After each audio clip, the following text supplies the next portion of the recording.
В Национальной библиотеке Ингушетии в рамках фестиваля «Ингушская книга регионов Северного Кавказа» проходил 3 октября в Национальной библиотеке Республики Кабардино-Балкария имени Мальбахова.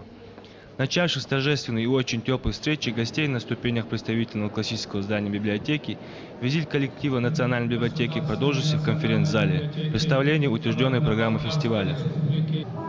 В фойе библиотеки для прибывших из Ингушетии гостей звучали песни кавказских исполнителей. На 2-м этаже была расположена обширная выставка книг «Кавказ. Сердце России», представившая каждый регион Северного Кавказа, с которой все знакомились с большим интересом. С Национальной библиотекой Республики Ингушетия нас связывает давняя дружба. На протяжении многих лет и в радости, и в горе мы старались поддерживать друг друга. И очень знаменательно, что в год культуры библиотека Ингушетии проводит такую акцию, такой масштабный фестиваль. Я думаю, что это мероприятие полезно не только жителям Северного Кавказа, но я думаю, что найдет отклик и в других регионах нашей России.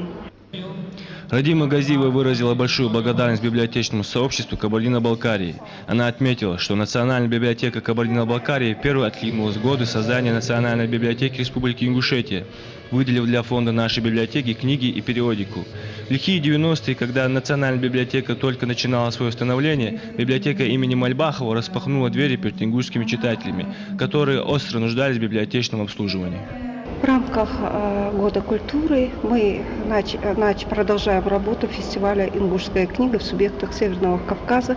Сегодня мы находимся в Национальной библиотеке Республики Кабардино-Балкарии, которая насчитывает 93 года своей деятельности. Библиотека очень для нас родная, близкая.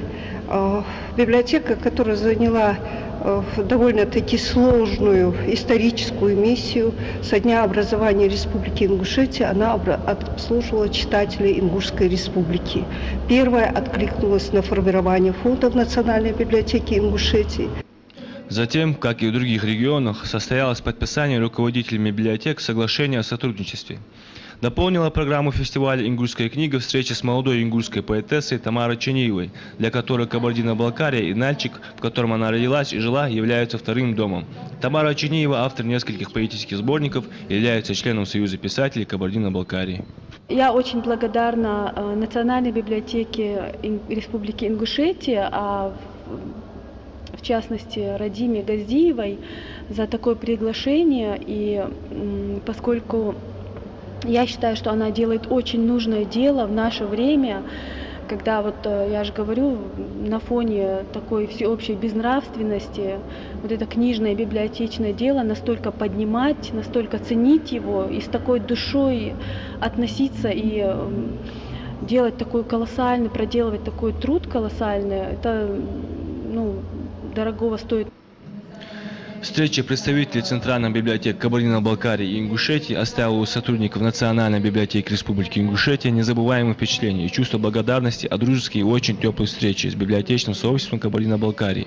Взаимное сотрудничество двух библиотек будет непременно продолжено в тесном профессиональном общении и обмене опытом, что непременно должно сказаться на продвижении библиотечного дела на Северном Кавказе. Элбер Зангиев, Ибрагим Манкиев, Ибрагим Асканов, Вести Ингушетия.